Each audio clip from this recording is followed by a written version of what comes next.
शांति वातावरण सुंदर मनोरम दृश्य रे परिपूर्ण ए होची कलाहांडी जिला कर्लामुंडा ब्लॉक स्थित बोरपदर गाँव में नूतन भाव में गढ़ी उठी एक इस्कन आश्रम जहाँ इस्कन मंदिर वर्तमान कार्यरत ये होची नूतन भाव में गढ़ा होता एक इस्कन मंदिर कार्यरत एटी अनेक फलमूल गछ पनीपरिबा फूल गछ सबुथिरी प्राकृतिक परिवेश परिपूर्ण एक शांतिमय वातावरण श्री जगन्नाथंकर एठी प्रतिवर्ष होछि रथ यात्रा।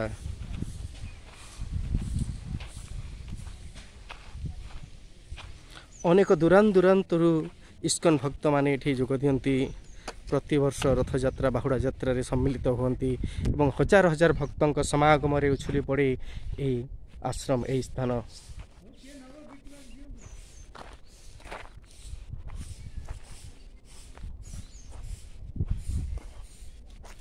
बहुत दूरा दूरांतर भक्त माने आछंती आम मठ महंत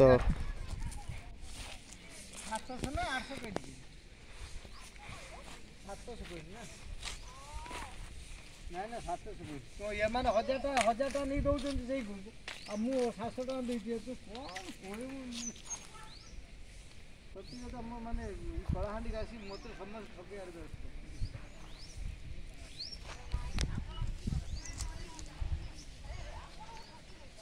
हाँ मु से कथा मत लोक ठकियार व्यस्त।